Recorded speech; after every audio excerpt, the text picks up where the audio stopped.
Hello students, आज के lecture में अपन पढ़ने वाले हैं राइट हैंड रूल। ठीक है ना। तो right hand rule, right hand coordinate system इसमें हम पढ़ेंगे। राइट हैंड रूल कई जगह पर लगता है, वो एक तरह से हर जगह राइट हैंड कोऑर्डिनेट सिस्टम ही हम लगा रहे होते हैं। तो एक्स वाई और जेड, तो एक्स वाई और जेड ये तीन म्यूचुअली परपेंडिकुलर डायरेक्शंस होते हैं, तीन म्यूचुअली परपेंडिकुलर एक्सिस होते हैं। तो इनको हम कैसे डिसाइड करेंगे कि भाई एक्स वाई जेड किस तरह से बनाए जाएं। तो अब यहां पर सबसे पहले जैसे हमको x और y बना करके दिया है, सपोज है ना, एक एक्सिस, जैसे सपोज किसी ने मान लिया कि भाई मैं ये x एक्सिस मान रहा हूं, तो अब इस x एक्सिस के परपेंडिकुलर y एक्सिस कहीं पर भी हो सकता है। तो कहां पर हो सकता है, जैसे मान लो ये x एक्सिस है, तो अब ये जो y एक्सिस है, ये y एक्सिस ऐसा ऐसा ऐसे यहां पर किधर भी हो सकता है ना, परपेंडिकुलर होना चाहिए बस इसके। ठीक है, तो इस तरह से ये परपेंडिकुलर हो सकता है। अब ये जो परपेंडिकुलर है, तो अब बना दिया हमने कहां पर, ये x बना हुआ है और ये y बना हुआ है। तो अब z की बात है, तो z इसके म्यूचुअली परपेंडिकुलर चाहिए हमको। अब z म्यूचुअली परपेंडिकुलर चाहिए, तो z बाहर की तरफ भी हो सकता है और z अंदर की तरफ भी हो सकता है। तो अब बाहर होगा कि अंदर होगा, ये हमें डिसाइड करना है। ऐसा ना हो कि कोई तो इसको बाहर एज्यूम कर ले, कोई अंदर एज्यूम कर ले, तो ऐसा नहीं होना चाहिए। तो एक स्टैंडर्ड हमने बनाया हुआ है। क्या बनाया हुआ है, हमसे मतलब बड़े लोगों ने, जिन्होंने भी ये सारे कन्वेंशंस बनाए हैं। तो अब हम क्या करेंगे, x से y के तरफ कर्ल करेंगे राइट हैंड के फिंगर्स को। पूरे फिजिक्स में हमारे सिलेबस में जितने भी रूल बनेंगे वो सब के सब राइट हैंड से ही बनेंगे। किसी ने अगर कहीं पर लेफ्ट हैंड रूल पढ़ा भी है, वो वाला भी हम राइट हैंड से बना देंगे। ठीक है ना। तो ऐसा कोई रूल नहीं होगा जिसको हम लेफ्ट हैंड से बनाएं, हम सारे के सारे रूल डायरेक्शन के राइट हैंड से ही बनाएंगे। राइट हैंड के फिंगर्स को एक्स के तरफ रखें। तो एक्स के तरफ रखने के ये कई सारे तरीके हो सकते हैं। राइट हैंड के फिंगर्स को हम ऐसे एक्स के तरफ रख सकते हैं कई सारे तरह से। हम क्या करेंगे, x से y के तरफ कर्ल करेंगे। तो x से y के तरफ कर्ल करने, तो ऐसे रखेंगे तभी कर्ल कर सकते हैं, ऐसे रखेंगे तो नहीं कर पाएंगे। ऐसे तो कहीं और कर्ल हो गई, ये y की तरफ नहीं हुए, ऐसे भी y की तरफ नहीं हुए, ऐसे भी y की तरफ नहीं हुए। हमें क्या करना है, इस तरह से रखना है कि हम x से y की तरफ कर्ल कर पाएं। और जब हम x से y की तरफ कर्ल करेंगे, तो थंब जो होगा वो हमें पॉजिटिव z डायरेक्शन देगा। तो पॉजिटिव z डायरेक्शन किधर की तरफ आया, आउट ऑफ द बोर्ड आया। आउटवर्ड वेक्टर को हम कैसे रिप्रेजेंट करते हैं, इस तरह से। तो ये हो जाएगा हमारा z डायरेक्शन। अब ये एक तरीका होता है रिप्रेजेंट करने का, और एक तरीका होता है रिप्रेजेंट करने का। वो क्या होता है कि ये जैसे हमारा है y एक्सिस, ठीक है ना, ये y एक्सिस, ये x एक्सिस। ठीक है। अब जो z होगा वो है तो बाहर की तरफ, लेकिन बाहर की तरफ या तो ऐसे बनाया जा सकता है, क्योंकि हवा में तो मैं ऐसे लाइन बना नहीं सकता ना, तो हवा में लाइन नहीं बना सकता, तो उसको मैं क्या करूंगा, डॉट से बनाऊंगा। या फिर एक और तरीका होता है कि ऐसे इस डायरेक्शन में एक लाइन ड्रॉ कर दो, एरो ड्रॉ कर दो, ये आउटवर्ड एक्सिस माना जाता है। और ये कैसा माना जाता है, इधर ड्रॉ करेंगे तो ये इनवर्ड माना जाएगा, इन, और ये आउट। ठीक है ना। इस डायरेक्शन में जो ड्रॉ किया जाएगा उसे आउट माना जाएगा, इस डायरेक्शन में जो ड्रॉ किया जाएगा उसे इन माना जाएगा। तो ये आउट है। तो ऐसे भी रिप्रेजेंट कर सकते हैं, ऐसे भी कर सकते हैं। किसी क्वेश्चन में हो सकता है हमें ऐसे दिया हुआ हो, किसी क्वेश्चन में ऐसे दिया हुआ हो, दोनों एक ही बात है। तो मैंने जो कहा है उसको मैंने यहाँ पर लिखा हुआ है, if we curl the fingers of right hand from positive X to positive Y axis through smaller angle. अब स्मॉलर एंगल क्यों कहा है, कोई कह सकता है कि भाई मैं इधर से भी तो ऐसे जा सकता था, ऐसे कर्ल कर सकता था, नहीं। तो इसीलिए मैंने कह दिया, कोई ऐसा डाउट ना आए किसी को, उसके लिए ऐसे कह दिया कि भाई इधर से कर्ल करना है और इधर से नहीं करना है। ठीक है ना। तो छोटे रास्ते से फिंगर्स को कर्ल करना है, तो जो अंगूठा होगा वो हमें क्या देगा, z डायरेक्शन दे देगा। अब इससे आगे बढ़ते हैं और कुछ क्वेश्चंस लेते हैं जिसमें हमें कोई दो एक्सिस दी होंगी और बाकी तीसरी अननोन एक्सिस हमें बतानी होंगी। तो यहाँ पर कुछ क्वेश्चंस हैं जिनमें दो दो एक्सिस बना करके हमको दी हैं और बाकी की एक एक्सिस हमें ड्रॉ करनी है, फाइंड करनी है। ठीक है। देखो यहां पर x है और y है, तो x के डायरेक्शन में हम रखेंगे हाथ को। देखो जब आप यहाँ पर वीडियो देख रहे हैं तो आपको मेरे साथ साथ प्रैक्टिस करनी है, तभी फायदा होगा, है ना। जस्ट वीडियो देखने से फायदा नहीं होगा। तो हम क्या करें, इसके साथ साथ प्रैक्टिस करें, जैसे जैसे मैं कर रहा हूं। तो x के तरफ फिंगर्स को रखा, इस तरह से रखा कि y के तरफ कर्ल कर सकें। तो ऐसे रखा हमने, y की तरफ कर्ल किया, तो x से y की तरफ जब कर्ल किया तो थंब किधर गया, इनवर्ड। तो z कैसा होगा, इनवर्ड होगा, और इनवर्ड को हम कैसे रिप्रेजेंट करते हैं, क्रॉस से, तो ये हो जाएगा हमारा z। ठीक है, फिर अब x तो उधर की तरफ है ना, और y अंदर की तरफ है। ये क्रॉस का मतलब क्या है, इनवर्ड। तो x से y की तरफ कर्ल करना है, ये x की तरफ रखा मैंने फिंगर्स को, और y इनवर्ड है, y की तरफ कर्ल किया, थंब किधर आ गया, ऊपर की तरफ आ गया। ऊपर की तरफ आ गया तो z एक्सिस कहाँ पर होगा, z एक्सिस होगा अपवर्ड, ये z एक्सिस। ठीक है ना। तो इस तरह से हमें मालूम करना है, सब लोग साथ साथ प्रैक्टिस करें। अब x कहाँ पर है, x वहाँ पर है, y नहीं दिया, z दिया है। अब तो अब y हो सकता है अंदर की तरफ हो, y हो सकता है बाहर की तरफ हो। सपोज y इनवर्ड है, तो x से y की तरफ कर्ल करूंगा मैं, इनवर्ड। तो x से y की तरफ करूंगा तो z ऊपर आ रहा है, लेकिन उन्होंने तो नीचे दिया, मतलब मैं जो सोच रहा हूं कि y अंदर है वो गलत सोच रहा हूं। मान लो y बाहर की तरफ है, तो y बाहर की तरफ है तो ऐसे कर्ल करूंगा, है ना, x से y की तरफ, z डाउनवर्ड आ गया, मेरा z और इनका z मैच हो गया, मतलब मैं जो y सोच रहा हूं वो कैसा है, सही है। तो इसमें y कैसा होगा, y होगा इसमें outward, this is y axis. ऐसे इनको मालूम करना होता है। ठीक है ना। अभी 3 क्वेश्चन और हैं। यहाँ पर x दिया है, z कैसा है, इनवर्ड। अब z इनवर्ड है, y के लिए 2 रास्ते हैं। तो y का एक तरीका है ऊपर की तरफ और एक तरीका है नीचे की तरफ, है ना। दोनों को चेक कर लेते हैं। अगर y ऊपर की तरफ है तो x से y की तरफ कर्ल करूंगा, थंब किधर है, आउटवर्ड। z उन्होंने कैसा दिया है, इनवर्ड, मतलब ये गलत है। ठीक है ना। अब y अगर मैं नीचे मान लूं तो x ऐसा है, y डाउनवर्ड है, x से y की तरफ कर्ल करेंगे, z इनवर्ड आ रहा है, हमारा भी इनवर्ड आ रहा है, इन्होंने भी इनवर्ड दिया है, तो जो हम सोच रहे हैं वो सही है। तो दिस इज y, है ना, और ये हो जाएगा हमारा रॉन्ग, ये सही है। ठीक है ना। इसमें y दिया है, z दिया है, x नहीं दिया। x के लिए फिर से हमारे पास 2 ऑप्शन है, एक है अपवर्ड और दूसरा है डाउनवर्ड। ठीक है। अब x ऊपर की तरफ है, y अंदर की तरफ है, x से y की तरफ कर्ल करें तो z इधर आ रहा है, जबकि उन्होंने उधर दिया है, गलत हो गया। ठीक है ना। x अगर नीचे की तरफ एज्यूम किया जाए, x से y की तरफ कर्ल करेंगे, ठीक है ना, x नीचे की तरफ मान लिया, y अंदर की तरफ ऐसे कर्ल किया, z डायरेक्शन आ गया, मैच हो गया, तो ये हमारा करेक्ट है। तो this is x y z। ठीक है। यहाँ पर x दिया है, z दिया है, y नहीं दिया। y, ये x तो बाहर की तरफ है, z नीचे की तरफ है, तो y कैसा हो सकता है, y या तो यहाँ पर हो सकता है या फिर y यहाँ पर हो सकता है। ठीक है ना। अब x है आउटवर्ड, ठीक है, y मान लो इधर है, तो x y से z ऊपर आ रहा है, लेकिन उन्होंने नीचे दिया है, तो ये गलत हो गया। अब दूसरा देखें, x आउटवर्ड है और y उधर की तरफ है, तो x से y की तरफ कर्ल करेंगे तो z डाउनवर्ड आ गया, तो ये सही है, दिस इज y, और ये कैसा हो गया, इनकरेक्ट हो गया। ठीक है। तो इस तरह से ये अननोन एक्सिस हमें पता लग जाएगी।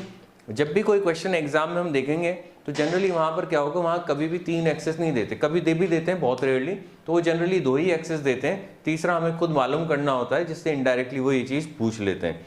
ठीक है। चलो आगे बढ़ते हैं अपन अब, और आगे बढ़ते हुए अब हम देख रहे हैं यहाँ पर representation of vector in XYZ coordinate system.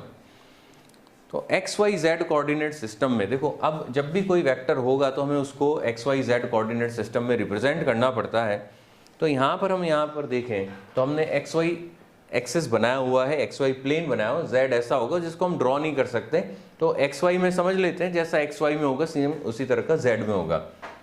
मान लेते हैं कि हमारे पास है एक वेक्टर, जैसे ये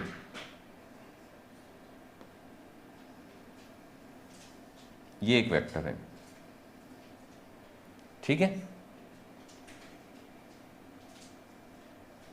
ऐसा, जिसको हम कह देते हैं A वेक्टर। ठीक है ना। तो ये जो A वेक्टर है ये x डायरेक्शन में कितना है, ये हो जाएगा हमारा, कितना हो जाएगा, AX, दिस इज AX, है ना, x कंपोनेंट, है ना। y कितना हो जाएगा इसका, ये हो जाएगा इसका ay, ठीक है। ax की वैल्यू कितनी है, ax की वैल्यू है 4, ay की वैल्यू कितनी है 2। तो हम ऐसा लिख सकते हैं a वेक्टर हमें कह रहा है कि भाई 4 तो x में चलना पड़ेगा और फिर 2 y में चलना पड़ेगा। तो यहाँ पर a वेक्टर को ऐसे लिखा जा सकता है, a vector is equal to, या तो ऐसे लिख दो ax i cap plus ay j cap, है ना, और k होगा तो मतलब z होगा तो k भी। तो इसको अब हमें जो यहाँ पर हमने ड्रॉ किया उसको अगर देखें तो 4i कैप, i कैप मतलब x और 2 j कैप मतलब y, है ना। थोड़े दिन पहले हमने एक वीडियो में देखा था, हमने यूनिट वेक्टर्स की बात की थी, है ना, unit vectors along X Y Z direction. तो x cap, y cap, z cap भी कहते हैं, i cap, j cap, k cap भी कहते हैं। ये हो गया हमारा एक वेक्टर। अब दूसरा जो वेक्टर है, दूसरा वेक्टर भी ले लेते हैं। तो दूसरा वेक्टर सपोज मान लो कि ये है हमारा दूसरा वेक्टर b वेक्टर, ठीक है, दिस इज b वेक्टर, ठीक है। अब b वेक्टर कैसा है, ये b वेक्टर है तो ये bx हो जाएगा जिसकी वैल्यू कितनी है 2, है ना, और ये हो जाएगा हमारा by, तो दिस इज by। अब ये by कितना है, by इज इक्वल टू 3, ठीक है। अब मैं ऐसा लिख सकता हूं यहां पर b vector is equal to bx i cap plus by j cap. तो bx कितना है, b वेक्टर क्या कह रहा है, b वेक्टर कह रहा है 2 तो चलो कहां पर x में और 3 चलो y में, ऐसा कह रहा है, ठीक है ना। जबकि a वेक्टर क्या कह रहा था, a वेक्टर कह रहा था कि 4 चलो x में और 2 चलो y में, ऐसा कह रहा था, ठीक है ना।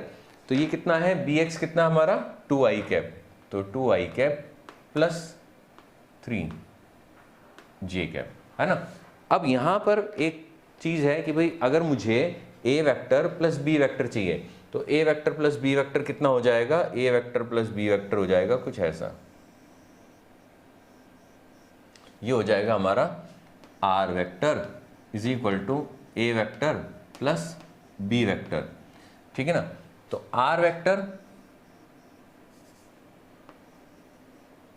Is equal to a vector plus b vector. अब यहां पर एडिशन बड़ा सिंपल होता है, यहां पर जो एडिशन होता है ना वो बहुत बहुत सिंपल होता है। कैसे, इसको प्लस करना है हमको, ठीक है ना। तो देखो वहां पर भी हमने इससे पहले जो एडिशन देखा था, एडिशन में हम क्या करते थे, इस डायरेक्शन में जितने कंपोनेंट हैं सबको ऐड कर देते थे, इस डायरेक्शन में जितने कंपोनेंट हैं सबको ऐड कर देते थे। अब इस डायरेक्शन के कंपोनेंट को हम कहने लग गए आई कैप और इस डायरेक्शन के कंपोनेंट को कहने लग गए जे कैप। तो इन दोनों को ऐड कर देंगे, बहुत ही सिंपल सा, कितना आ जाएगा 4 + 2 6 आई कैप आ जाएगा, है ना, और 2 + 3 कितना आ जाएगा 5 जे कैप आ जाएगा, ठीक है। तो 4 + 2 6 आई कैप, आर वेक्टर मुझे कह रहा है कि भाई इतना तो चलना है हमको किसमें, ये हो जाएगा हमारा आर एक्स एक्सिस के अलोंग, और इतना चलना है हमको वाई एक्सिस के अलोंग, ये हो जाएगा आर वाई, ठीक है। इसी तरह से अगर z होता तो वो भी आ जाता। तो यहाँ पर इस तरह से हम इसको रिप्रेजेंट करते हैं किसी भी वेक्टर को आई कैप, जे कैप और के कैप में। जैसे east west north south up down में करते थे वैसे ही एक्स वाई जेड में करना है। तो आई कैप का कोफिशिएंट हमें बताएगा कि एक्स में कितना है, वाई जे कैप का बताएगा वाई में कितना है और के कैप का बताएगा जेड में कितना है। अब इससे थोड़ा आगे चलते हैं और इसमें मैग्नीट्यूड कैसे सॉल्व किया जाएगा उसको समझने की कोशिश करते हैं। तो यहाँ पर देखो मैग्नीट्यूड को अगर हम देखें तो इस ट्राइंगल को जरा देखो, इस ट्राइंगल को, ठीक है ना। ए का मैग्नीट्यूड चाहिए तो इसका स्क्वायर करना पड़ेगा और इसका स्क्वायर करके ऐड करना पड़ेगा, फिर उनका अंडर रूट लेना पड़ेगा, तो ए का मैग्नीट्यूड आ जाएगा। ये तो 2 डायमेंशन की बात है। अगर 3 डायमेंशन होगा तो तीनों कंपोनेंट का स्क्वायर किया जाएगा और तीनों कंपोनेंट का स्क्वायर करने के बाद उनको ऐड किया जाएगा, फिर अंडर रूट लिया जाएगा। देखते हैं कैसे, ठीक है। तो यहाँ पर पहले मैं ये इरेज कर देता हूँ, ठीक है ना। इसको इरेज करने के बाद यहाँ पे हमें एक क्यूबॉइड दिख रहा है जिसमें X Y Z coordinate system पहले से बना हुआ है, ठीक है ना। तो ऐसा x है इस डायरेक्शन में, ऊपर y है, x से y की तरफ कर्ल करेंगे, z आउटवर्ड है, मैंने थोड़ी देर पहले बताया था आउटवर्ड को ऐसे बनाया जाता है। अब यहाँ पर अगर देखें, ये है हमारा ओरिजिन 0, है ना, 0,0,0 है ना, O से इसको डिनोट कर देते हैं 0,0, और ये एक क्यूबॉइड है जिसके ये कॉर्नर्स हैं, ठीक है। अब हम क्या चाह रहे हैं, अब हमारे पास है एक वेक्टर, कैसा वेक्टर है, कुछ ऐसा,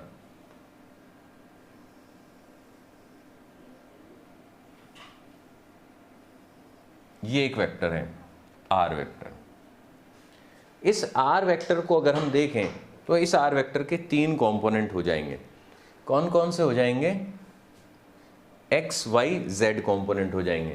तो आर वेक्टर को मैं यहां पर लिख देता हूं, R vector is equal to R x I cap, है ना, plus R Y J cap plus are Z के कैप, ठीक है। थोड़ा सा ये इसको सही करना पड़ेगा।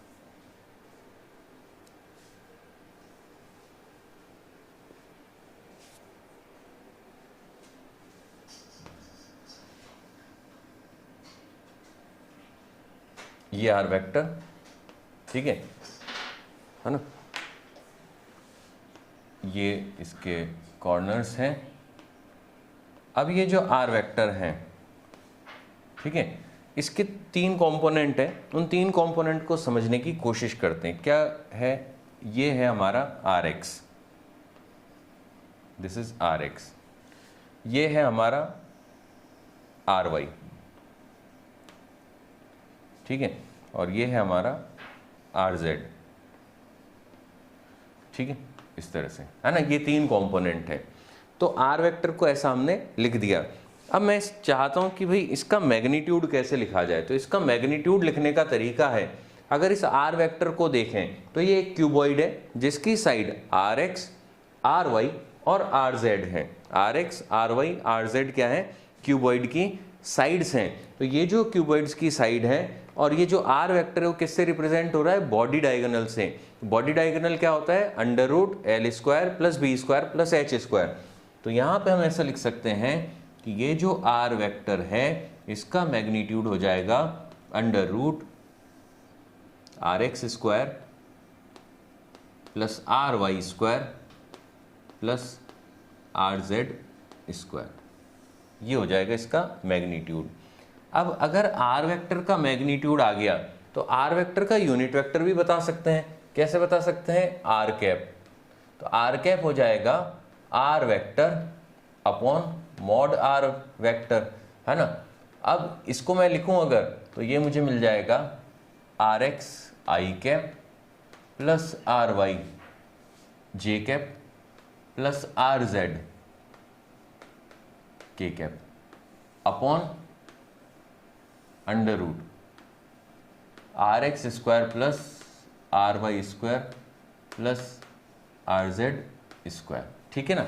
इसको भी हमें याद रखना है, बड़ा सिंपल सा है, वेक्टर और उसका मैग्नीट्यूड, वेक्टर को मैग्नीट्यूड से डिवाइड कर दो तो यूनिट वेक्टर आ जाएगा। ये फॉर्मूला हो गया। अब यहाँ पर क्या होता है, यहाँ पर हम कुछ एंगल्स भी डिफाइन करते हैं। तो एक एंगल होता है जो एक्स एक्सिस के साथ बनेगा, उसको मैं कहूँगा अल्फा, ठीक है, एक्स एक्सिस के साथ बनने वाला एंगल अल्फा। अब ये जो एक्स एक्सिस के साथ बनने वाला एंगल अल्फा है, ये हमें मालूम करना है कि कितना होगा।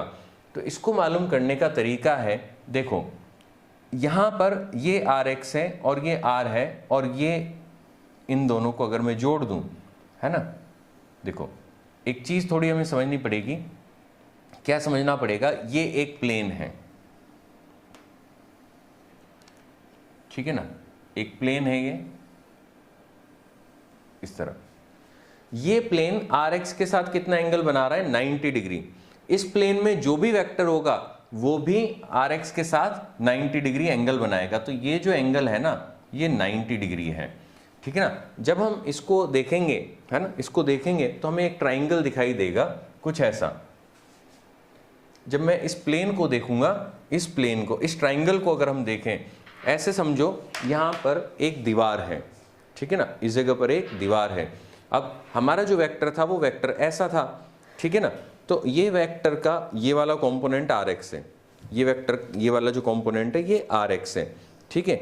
ये इसके साथ कितना एंगल बनाएगा, इस प्लेन में कोई भी लाइन ड्रॉ की जाए उसके साथ ये 90 डिग्री ही बनाने वाला है, चाहे वो लाइन ऐसी हो, ऐसी हो, ऐसी हो, ठीक है ना। तो इस प्लेन में जो भी लाइन बनेगी उसके साथ 90 डिग्री बनेगा।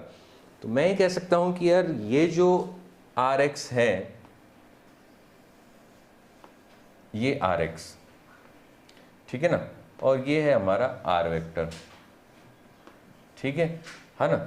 और ये है हमारा जो लाइन हमने ड्रॉ की है डायगोनल, फेस डायगोनल, ठीक है। ये एंगल है 90 डिग्री और ये एंगल है अल्फा। तो ऐसा लिख सकते हैं cos alpha is equal to R X upon mod R, ठीक है। इसका मैग्नीट्यूड कितना है, इस डायगोनल का मॉड आर है, ये हो जाएगा cos अल्फा। इसी तरह से एक एंगल बनेगा y एक्सिस के साथ जिसकी वैल्यू हम डिनोट करते हैं बीटा से। तो यहाँ से आ जाएगा हमारे पास cos beta is equal to, अब जैसे अल्फा में आर एक्स आया है तो cos बीटा में क्या आ जाएगा, आर वाई आ जाएगा, R Y upon mod R, ठीक है ना। इसी तरह से cos गामा लिख सकते हैं, जो एंगल होगा किसके साथ बनने वाला, z एक्सिस के साथ बनने वाला एंगल। तो z एक्सिस के साथ गामा बनेगा, z एक्सिस के साथ गामा बनेगा तो cos gamma is equal to R Y upon mod R. अब इन तीनों में कुछ रिलेशन होता है, इन तीनों का रिलेशन अगर हम देखें, अगर मैं तीनों को स्क्वायर करूं, ऐड करूं, तो तीनों को स्क्वायर करके ऐड करने पर मुझे क्या मिलने वाला है। तो तीनों को स्क्वायर करा जाए, देखो ऐसा लिख सकते हैं cos square alpha plus cos square beta plus cos square gamma. तो cos स्क्वायर अल्फा कितना हो जाएगा, are x square upon R square, है ना, मॉड आर का स्क्वायर। cos बीटा कितना हो जाएगा, आर वाई का स्क्वायर अपॉन आर का स्क्वायर। cos गामा कितना हो जाएगा, आर जेड का स्क्वायर अपॉन आर स्क्वायर, ठीक है। इसको लिखा जा सकता है, इसको लिखा जा सकता है R x square plus R Y square plus are Z square upon R square, ठीक है। इन तीनों को देखें, R x square plus R Y square plus are Z square, तो याद करो मॉड आर क्या होता था, under root are x square plus R Y square plus are Z square. तो ये क्या हो जाएगा, R square upon R square हो जाएगा, ठीक है, जिसकी वैल्यू कितनी आ जाएगी, 1। तो हम ये लिख सकते हैं, क्या लिख सकते हैं, cos square alpha plus cos square beta plus cos square gamma is equal to 1। ये cos alpha, cos beta, cos gamma, इनको कहते हैं डायरेक्शन कोसाइंस, ठीक है ना। बहुत रेयरली, कभी कभी फिजिक्स में इसकी जरूरत पड़ती है, ज़्यादा नहीं पड़ती, ठीक है ना, बट कभी कभी पड़ जाती है ना, याद तो रखना पड़ेगा हमको। इसको एक और तरह से लिख सकते हैं, 1 माइनस साइन स्क्वायर अल्फा, है ना। कॉस को क्या लिख सकते हैं, कॉस स्क्वायर थीटा को 1 minus sine square theta. Cos square beta को लिख सकते हैं 1 माइनस साइन स्क्वायर बीटा, और कॉस स्क्वायर गामा को लिख सकते हैं 1 minus cos square gamma is equal to 1, ठीक है। अब यहाँ पर इधर क्या है, 1 प्लस 1 प्लस 1 3 है, और उधर क्या है, 1 है। तो यहाँ से आ जाएगा, और sine square sine alpha, sine square beta, sine square gamma, तीनों उधर चले जाएंगे। तो हमें मिलेगा sine square alpha plus sine square beta plus sine square gamma is equal to 2, है ना, ये आ जाएगा। तो इसको भी हम चाहें तो याद रख सकते हैं, नहीं भी रखो तो कोई बात नहीं, एक रखोगे तो उससे दूसरा डिराइव हो सकता है, ठीक है ना। तो ये कुछ चीज़ें हैं जो हमें यहाँ पे समझनी थी और याद करनी थी, है ना। अब याद करने की जिम्मेदारी तो आप लोगों की है, मैंने तो यहाँ पे समझा दिया। अब अपन बढ़ते हैं आगे नेक्स्ट स्लाइड पर। तो नेक्स्ट स्लाइड पर है हमारे सामने कुछ चीज़ें, उनको देखते हैं। पहले मैं इसको इरेज कर देता हूँ। एक क्वेश्चन हमारे सामने है,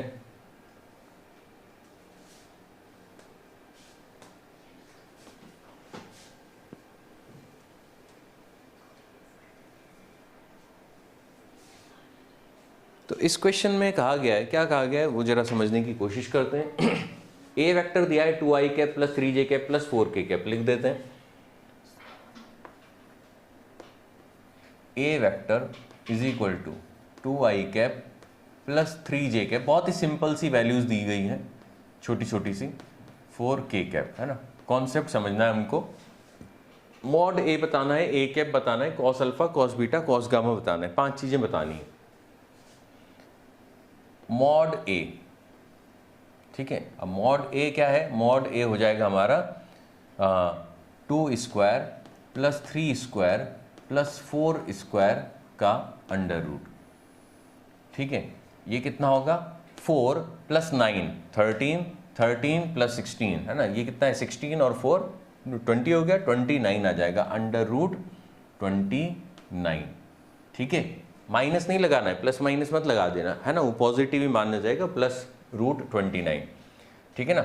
अब ए वेक्टर के डिवाइड करना पड़ेगा ए कैप के लिए, A vector upon mod A, है ना। तो A vector upon mod A, तो 2i cap plus 3j cap plus 4k cap upon root 29, ठीक है। ये आ गया हमारा ए कैप, मॉड ए आ गया, ए कैप आ गया, ठीक है। इसको ज़्यादा सिंप्लीफाई नहीं कर पाएंगे, डेसिमल में आएगा वो तो, ठीक है ना।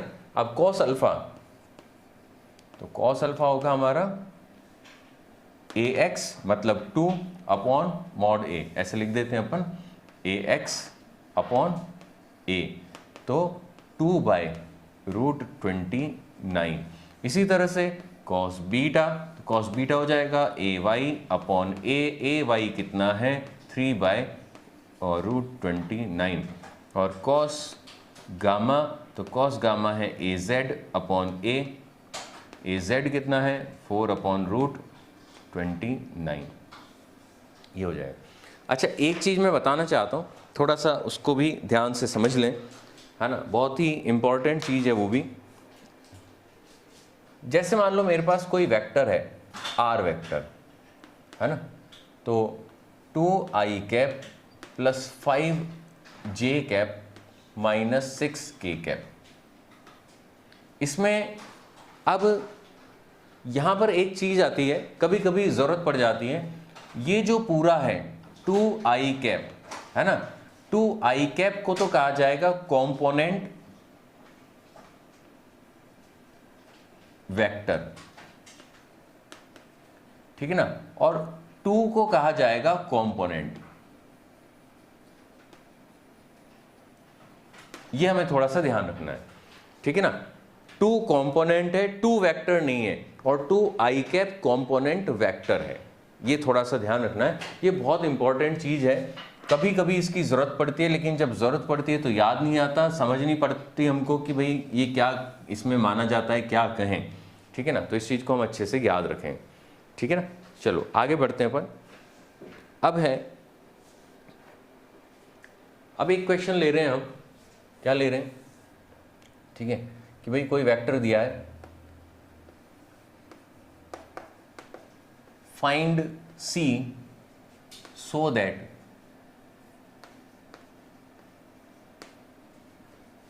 R vector is equal to 1 by 2 I cap plus 1 by 3 J cap plus CK cap is unit vector।